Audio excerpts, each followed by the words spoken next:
नमस्कार, मी वैभव विठ्ठल दुधाने, मुक्काम पोस्ट किंगर, तालुका महाबळेश्वर, जिल्हा सातारा येथील स्ट्रॉबेरी उत्पादक शेतकरी। आज आपण आलात माझ्या शेतामध्ये। हे आमचे क्षेत्र म्हणजे माझ्या वडिलांपासून आम्ही स्ट्रॉबेरी करत आहोत आणि आता मी ते पुढे चालवत आहे थोडक्यात। आता आपण उभे आहोत आपण स्ट्रॉबेरीच्या शेतीमध्ये। आज आपले प्लकिंग चालू आहे, तर आपण पाहू शकता प्लकिंगचं पण चालू आहे माझ्या पाठीमागे काम। म्हणजे बाजारपेठ कशी मिळते?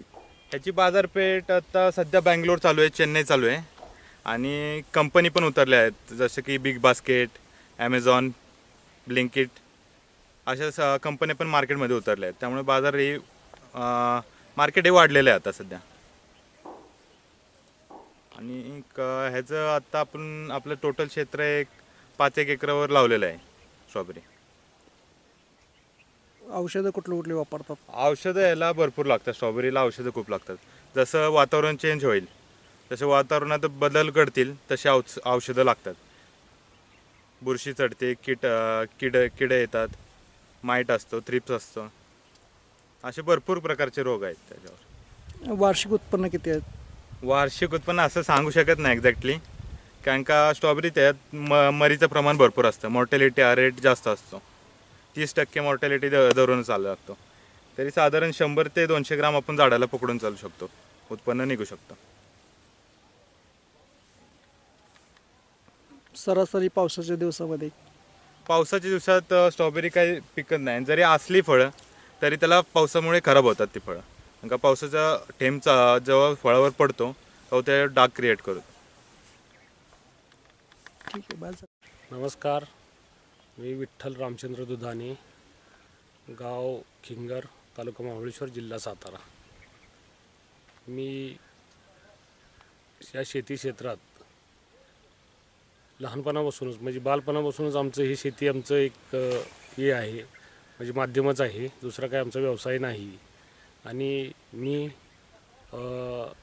1998 पासून स्ट्रॉबेरी क्षेत्रात आहे।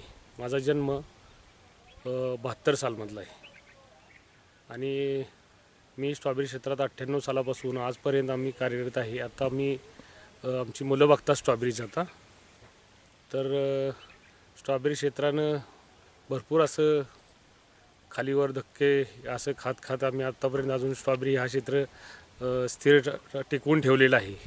आताच्या ह्या नवीन तंत्रज्ञानाच्या ह्या युगात इतकं आता सोपं राहिलेलं नाही कुठलीही शेती करणं, हे करणं। निसर्गाच्या माध्यमातून वारंवार होणारे हे आघात, यातून सावरत अजूनसुद्धा आम्ही स्ट्रॉबेरी क्षेत्र चालू ठेवलेलं आहे।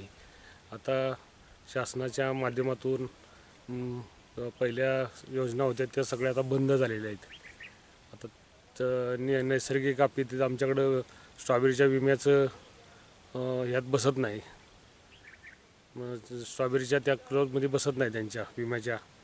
आणि शेतकरी हा फार आता म्हणजे अगदी महाबळेश्वरचा शेतकरी तरी आता स्ट्रॉबेरीच्या क्षेत्रातनं थोडा अलिप्त होण्याच्या मार्गावरच आहे। त्यांना दुसरा पर्याय नसल्यामुळं हा शेतकरी इथं टिकून राहिलेला आहे। काही त्याला माध्यमच नाही दुसरं, एकतर पाण्याची इथं कमतरता असल्यामुळं या वरच्या डोंगराळ भागात, त्यामुळं त्याला दुसरा पर्याय ठिबकवर ही स्ट्रॉबेरी एकमेव पीक असं आहे की ते थोड्या पाण्यावर म्हणजे ठिबकच्या माध्यमातून ते होऊ शकतं। आणि इथलं जे हवामान आहे त्या हवामानाच्या दृष्टीनं त्याला एक पोषक असं वातावरण असतं, त्यामुळं हे अजून टिकून आहे। पण भविष्यात या आधुनिक ह्यात किती वेळ चालेल याची आता शाश्वती देता येत नाही। त्यामुळं शासनाच्या माध्यमातून आम्ही दुसऱ्या बेरीजमध्ये जाण्याचा विचार चालू आहे आमचा आता। ज्या ब्ल्यूबेरी असतील, गोल्डन बेरी असतील, पण त्याचंसुद्धा कॉस्टलीच आहे सगळं। त्यांच्या रोपांच्या किमती किंवा शेतकऱ्याला हे होत परवडणाऱ्या गोष्टी यातच आता सगळं शेतकरी पुढं ज्या नाविन्यपूर्ण गोष्टी येतात त्यातच आता जावं लागणार आहे।